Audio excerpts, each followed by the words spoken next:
Okay, friends, this video is going to be disappointing. Well, the video hopefully won't be disappointing, but we're talking about Xbox. Something I've wanted to talk about for a very long time, but haven't really had the place to do it. And this channel is the place for me to talk about anything I want to talk about. I'm gonna play you this because this is where all of this stemmed from in my frustrated brain. But we are not in a position, and I see it out there, I see commentary that if you just build great games, everything would turn around. It's just not true that if we go off and build great games, all of a sudden you're gonna see console share shift in some dramatic way. This has sat with me like a ton of bricks. This has been a weight in my soul ever since I heard Phil Spencer, a man who I really do, I don't want to say idolize. It's not that extreme, but really do appreciate in the gaming space and just in the Xbox space. I grew up as a huge Xbox fan. My first Xbox was the 360. I don't want to seem like a fake Xbox fan, but I never had the original. And it is still one of my favorite consoles of all time. I still have my entire original Xbox 360 library because that's how important the 360 was to me. It had some of the best games of that generation, not only from Xbox, but third party as well. And at that time, a lot of people considered Xbox to have won the PlayStation versus Xbox race of that generation. The sales of the consoles were very comparable, but Xbox just had gamers' favor. They were just seen as the more gamer-centric and friendly platform, but also had some of the best experiences that you could play at the time. So the absolute abysmal fall from grace from that point has been so disappointing to see as somebody who has a gamer score of over 100,000. I actually don't think it's that high. In fact, for the longest time, I even refused to buy games on PlayStation. All my third-party, well, the third-party ones. All my third-party games I'd always pick up on Xbox. Even on Xbox One, I continued that support and only finally gave that up this generation when now I buy things on PlayStation more often than Xbox. So to hear Phil say what I could only have assumed up until this point was their mentality of exclusives just don't mean anything to them. They don't think it'll sell or push a console. I don't understand how Xbox as a gaming company could be so out of touch to think something like that, because I have an Xbox and I haven't turned it on for a very long time because there's nothing to play on it. I have a PlayStation and I turn that on all the time, mostly for the exclusive games. I go back to my Switch for the exclusive games. Microsoft CEO isn't a fan of console exclusive, blames Sony. So in this article, the Microsoft CEO stated, "If it was up to me, I would love to get rid of the entire exclusives on console." Sorry? But that's not for me to define, especially as a low-share player in the console market. The dominant player there is Sony, has defined market competition using exclusives, so that's the world we live in, and I have no love for that world. Maybe I'm reading into this, but this really reads to me as like a scorn lover. They lost the console generation with the One X, and I'm not going to go into that whole conversation, but the forced Xbox Connect, as well as all the other unplayer-friendly things they tried to implement, they lost a lot of gamers' trust. So to say, I just don't love that world where Sony has defined the market with these awesome exclusive games that players need to buy a PlayStation 4 to be able to experience. I have no love for that. Of course, you don't have love for that because it means people don't need an Xbox because they're buying a PlayStation. Or, I mean, even buying a Switch for the exclusive games they can't play anywhere else. PlayStation and Nintendo, they're not making exclusive games just to screw you over Xbox. That's not the ambition here.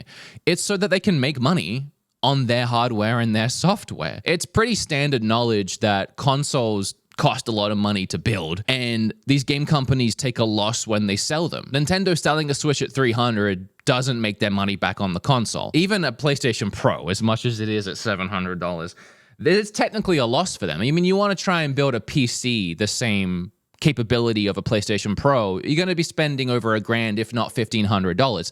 These companies take a loss on these because they know they can sell you their games, but they have to have the games to make it worth buying the console. It's just a give and take for the gamers and for the companies. So I really don't get why Xbox doesn't want to live in that world other than if everybody stopped doing exclusives, it would put them on a level playing field. But I don't think they're not doing exclusives at this point because they've just decided it would be more harmonious if everybody just did the same thing as them. I think it's because they've had a really hard time selling exclusive games. I have a few more articles here about Xbox admitting that they can't outsell PlayStation 5. They seem really too focused on like, we can't outsell them, so why even try? Seems to be their mentality. Don't worry about that. Don't worry about outselling them right now. Like, you can't really come back in a generation. It takes a little bit of time and trust. Just worry about people buying your console and playing games on it, period. So I asked ChatGPT, what are some of the best, most loved exclusive games across all Xbox console? It wasn't as fruitful as I remember. The original Xbox had Halo, of course. Going to my friends' houses and doing Xbox 360 lands with Halo 3 is peak my teen years. Fable, to me and to a lot of people, Zelda for Xbox. Fable could be in a really awesome place right now. I truly believe it had the bones of something incredible, and those first two games were awesome, but they just gave up on it. I'm not sure what happened with that. Star Wars and Forza, and then on 360, Gears of War. As much as I love Halo, I was always a Gears kid, and all those LAN nights with Halo that I talked about, you better believe we also played Gears that same night. Mass Effect, the original one, was an exclusive for 360, but then I think it went multi-platform. Alan Wake was more of an indie gem. Xbox One, I mean, we had Halo 5, Guardians, and Gears 5. Ori, fantastic. Sea of Thieves took a long time to get there, but now has a pretty booming player base. Sunset Overdrive was another hidden indie gem. Then finally, we get to the X and S, and it's looking pretty bleak now. I mean, we launched with Halo Infinite, Forza Horizon 5, Psychonauts 2, which was a digital-only release, I believe, and more of an indie gem, and then Microsoft Flight Simulator. Okay. Then we get into Xbox's games that they're trying to make and release now that they bought out tons of studios several years ago, and we've finally seen the fruits of some of those release, and it's not worked out. And I think this is why Xbox truly isn't interested in doing exclusives. Not because there's some perfect dream world where nobody does exclusives. They've been trying to do exclusives, and it just is failure after failure for them. Redfall was made by a division of Arcane Studios. We all know that story. It was an absolute failure. I don't think we know exactly why, other than possibly rushed development. On top of that, remember Crackdown 3, I think, was the most recent Crackdown. It was a beloved kind of niche series of games. People really like Crackdown 1 and 2. This one just fell flat. It just wasn't super fun. It reminded people and myself of like Saints Row 4, which also wasn't super fun. Then Halo Infinite, which lost 98% of its players fairly quickly after release. And I remember trying to play this with my friends after it released the multiplayer, and it just got so stale. It took them like a couple of years, I think, to even start adding in extra multiplayer modes. When you have nothing else going on and this is your main moneymaker, why are things not happening so much quicker? With multiplayer and campaign releasing separately and then promising co-op, and then co-op I think did or didn't happen. I honestly don't even know, because you release a game that fragmented and people lose interest. I love Halo and I lost interest. Then Starfield, arguably the largest purchase from Xbox in Bethesda, and they make this 25 years in the making grand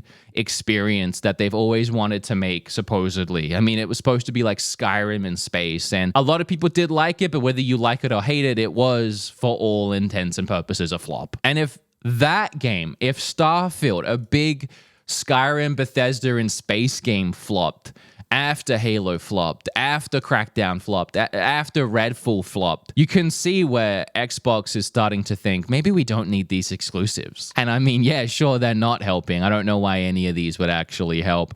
I think one of the only recent Xbox exclusive games to do well for them was Gears 5. And despite a lot of hardcore Gears fans having mixed reactions on it, and some people not liking it, it scored like 85 on Metacritic, which is a very respectable score, and overall it was a great game. And I'm happy to see that, because if we're going to get any exclusive from Xbox again, it's probably going to at least be a new Gears. So then I was thinking, All right, so everything they're trying isn't working. What do they have left? According to their wiki page, here are all the studios that Xbox has bought. So you have 343 making Halo, Coalition making Gears, Double Fine that made Psychonauts, Brutal Legend. Like, I'm trying to look in here and see if we have any like IPs that we could bring back. I mean, Rare obviously has some great IPs, and they're supposedly working on a new game called Everwild, which we'll get to, but it's not the same team that used to make Banjo games, so I don't know if I necessarily even want this Rare to try making a Banjo game. Other than that, looking in here, the studios they currently own, I don't think they have any big IPs or properties they could really bring back that would sell a console, other than Halo and Gears. Oh, we also didn't talk about Hellblade. I don't even know how that did. Well, okay.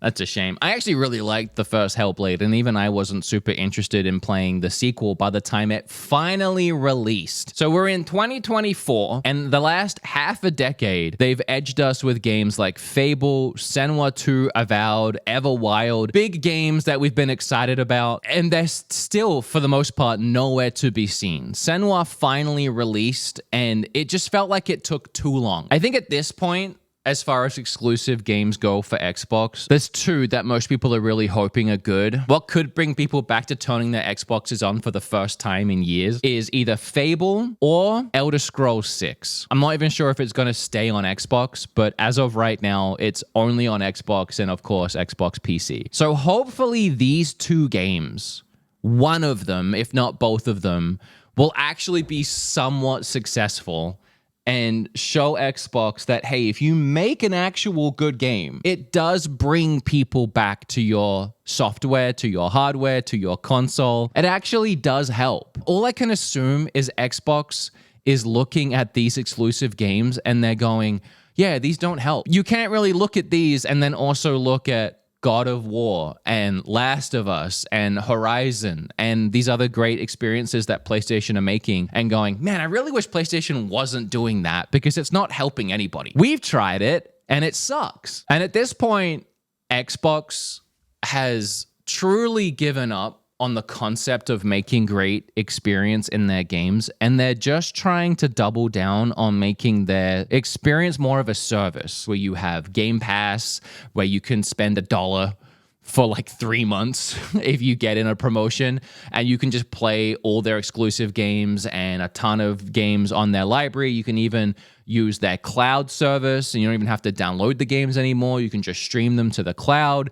You have cross saves and cross progression. They've really doubled down on that. So you can play games on PC. You can get a ROG Ally and you can play your Xbox games on your ROG Ally. You don't even need to have something Xbox. To their credit, I mean, that's really the only direction they had left. Moving into the future and how things are going to the digital age and how games are going, it is going to work in their benefit to have those things in place already, to have the advantage in a digital world where we move away from physical everything, because there is going to be a marketplace for that, and maybe they're looking at capitalizing that and getting in the door early if they can survive that long as a gaming company. I mean, I know they have the money to do whatever they want. They have the money to lose. They have the money to literally throw away and lose money every year, and they could still afford to be a company making games because, end of the day, they're Microsoft. But as far as a gaming company that has the trust of gamers, I think the only way you can do that is by making a great console and then making great games for it. I think exclusives absolutely do sell a console. I wouldn't look at the Wii U as an example of that because that game clearly had fantastic exclusives, but there was nothing they could do to turn it around. There were more things that went into that with the Wii U specifically, like how hard it was for third-party developers to make any game for it.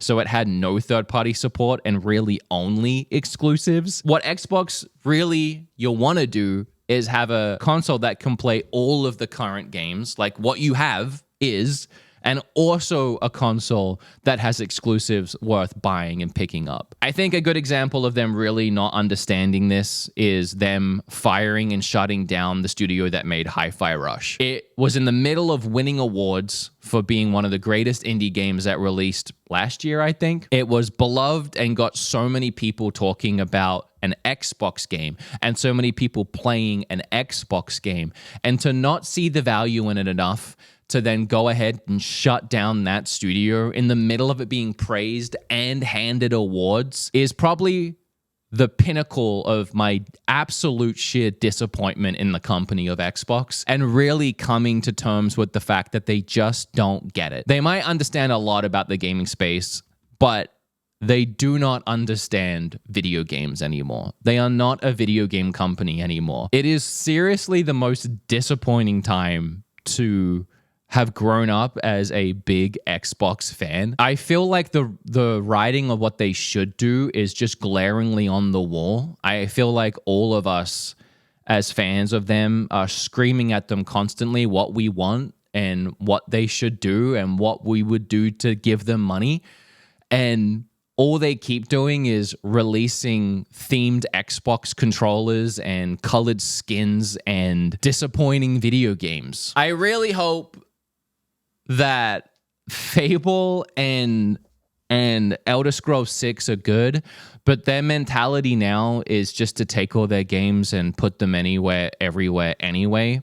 Like their new Indiana Jones game that's coming up is only an Xbox exclusive for 6 months, and then it's also going to PlayStation. So just wait 6 months. You're probably better off. All the bugs and patches and fixes by that point will be in place, and you can just play it on your PlayStation or have to own an Xbox or any kind of Xbox software. And I don't think it'll be any different when it comes to a game like Elder Scrolls 6. Even though they own Bethesda now, Skyrim was on every console, including fridges and toasters. It was on the Switch. For some reason, I don't think Elder Scrolls 6 is going to be an Xbox exclusive for very long. That's my opinion on the current state of Xbox, and just being absolutely baffled at this notion that exclusives don't sell a console. And I really wanted to put my voice to the notion that yes, they do. Xbox, if you make great games, the people will come. Does Xbox need exclusives? Should they give up on exclusives? Should the exclusives they've tried to make have been better, or were they perfectly fine the way they were? How do you feel about this topic? Leave your reactions down below. Also, I want to say at the end of this that I want to try and bring back like older YouTube. That's the idea of this channel, is to do things that are a little bit more personal. Me just talking to a camera about things that I care about and having a conversation with you guys.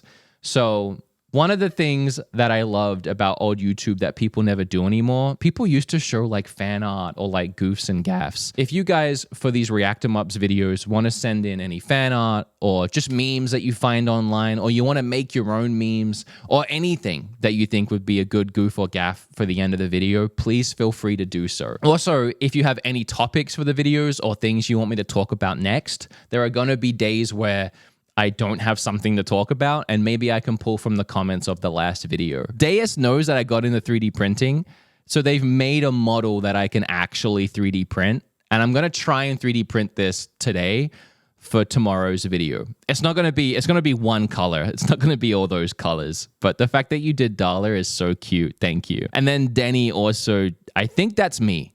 That's either me or Jesus. So if you want to leave any goofs or gaffs, for now we can just use my Beat 'em Ups Discord, and I'll link it down below. But if this takes off, I'll give it its own Discord. Thanks for watching. I appreciate all of you. Like, comment, and don't forget to flip on that subscribe button, and I'll react to you tomorrow. Okay, bye.